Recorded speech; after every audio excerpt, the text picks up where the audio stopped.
Почитувани, продолжуваме со откривањето на нови скандали поврзани со работата на Министерството за земјоделство, шумарство и водостопанство и на функционерите од редовите на ВМРО ДПМН во ова министерство. Денеска обзнануваме нови докази за работењето на поранешниот заменик министер за земјоделство и актуелен заменик министер за економија Христијан Делев. Овој Пулен на Груевски, кој се прослави со продажбата на шведската млекарница Свет Милк за 1 евро, за време на мандатот во Министерството за земјоделство, надвор од законски предвидената постапка, потпишува анекс договор со друштвото Лозарство до село Таринци, со што незаконски се зголемуваат површините под закуп и се овозможува неплаќање на закупнината. Еве го анексот на договорот потпишан од Христијан Делев, со што друштвото Лозарство Таринци се ослободува од плаќање на закупнината од 2004 до 2007 година, што е спротивно на Законот за трансформација на предпријатијата и задругите со општествен капитал кои стопанисуваат со земјоделско земјиште.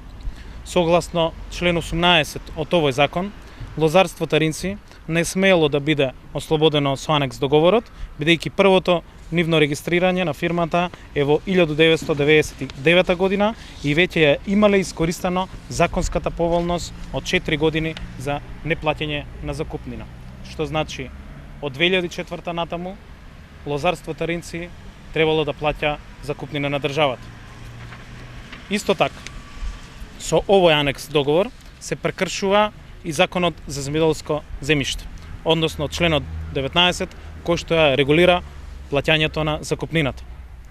Со овој анекс договор, Христијан Делев му овозможува уште една поволност на Лозарство Таринци, повторно прекршувајќи го Законот за земјоделско земјиште и без јавен оглас, надвор од законски предвидената постапка, овозможува зголемување на површините на Лозарство од 329 хектари на 334 хектари државно земјоделско земјиште. По кој основ и кој му дал овластување на Христијан Делев како заменик министер, а не како министер, да потпишува ваков анекс договор со кој го ослободува Лозарство од плаќање на закупнината 3 години за над 300 хектари, дополнително се зголемува површината под закуп и со тоа се овозможува добивање на повисоки субвенции од државата. Прашуваме и колку вакви спорни договори токму Христијан Делев има потпишано и склучено во име на Министерството и со други фирми.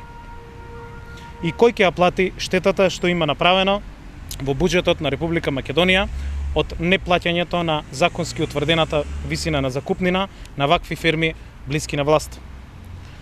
Ова е отчет, еве вака Груевски криминално ја дели државната земјоделска земја. Вака неговите први луѓе ја користат функцијата за задоволување на интересите на фирми блиски на власт.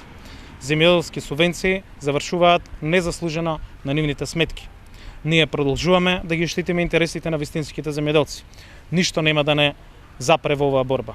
Вистинскиот отчет на Никола Груевски доаѓа по демократските промени. Секој што го прекршил законот ќе мора да одговара. Благодарам. Прашање. Благодарам.